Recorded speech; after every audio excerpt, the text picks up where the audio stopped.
It's a devastating situation, and one can only imagine that they have run out of money. I mean, I think of not earning a salary for 4 or 5 months. My pocket's going to go down severely. I'm hardly going to have anything left. What does Debt Review do? How do you assist? Look, when it comes to debt counselling, one of the first things we do is we help these people assess their financial situation by looking at a budget. We look at their income, expenses, making sure that they've got enough money available to pay their necessary expenses on a monthly basis, such as their food, their fuel, transport, things like that. And from there on, we then negotiate with their credit providers. We look at their debt as a whole.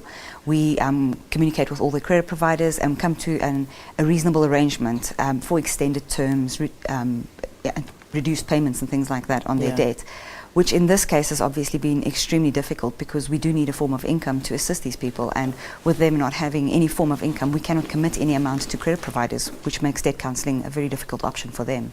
We chatted for a second before we came on air, and you were saying you have worked in areas before where there has been strikes and no income. Not necessarily in this particular strike, but what are the conditions like?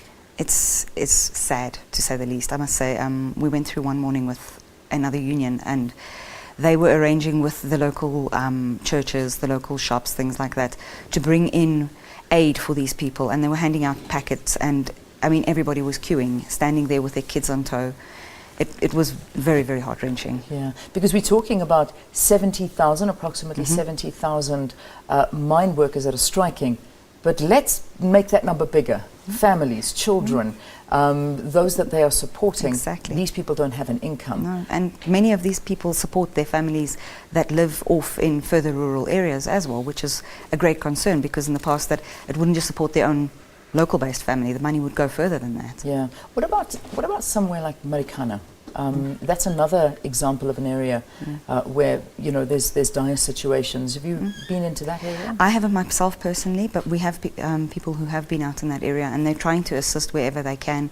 The only time we are really able to assist is if there is a spouse with an income that is sufficient to obviously assist with their debt at the end of the day. But I think more than anything, the best we can say to anybody is be proactive, and where you have a situation where you have a spouse with an income, or you've got some form of income coming in that we can offer to a credit provider, approaching a debt counsellor to assist you as soon as possible. Just quickly moving away from mining, South Africans in general considered some of the most indebted in the world, unfortunately, is what I'm reading. Is debt reviewing helping? Do you think it does assist? Absolutely. I think this is the most important part, that people have got to understand we've got this amazing piece of legislation that was created to help the over-indebted people, and that they've got to approach a debt counsellor as soon as they realise that they're in a situation where they can no longer afford their debt. At Debt Rescue, we've got such a huge influx of people applying and inquiring and things like that, and that's a very proactive step. People realizing that before it's too late, before I've got legal action on my debts and my accounts, and before we have garnishes on salaries and repossessions of vehicles and homes and things like that, that they approach a debt counsellor and help them and assist them with the processes so that they can keep their hard-earned possessions that they've worked so hard for. And I think the important thing is also to understand that these people haven't necessarily done this purposefully. It's life happening. It's increased costs of things and retrenchments, job losses, things like that. Just finally, some details if people do want to get hold of you, and I'm sure there are a lot of people that would like to get hold of you. Thank you. They can obviously go to our website at www.debtrescue.co.za, or alternatively contact our offices on 0861 800 009. Excellent. So it's debtrescue.co.za. Visit the website and you'll be able to get the assistance and advice there. Thank you. Thank you very much for talking to us. It's a very difficult situation that's currently underway in the platinum mining industry.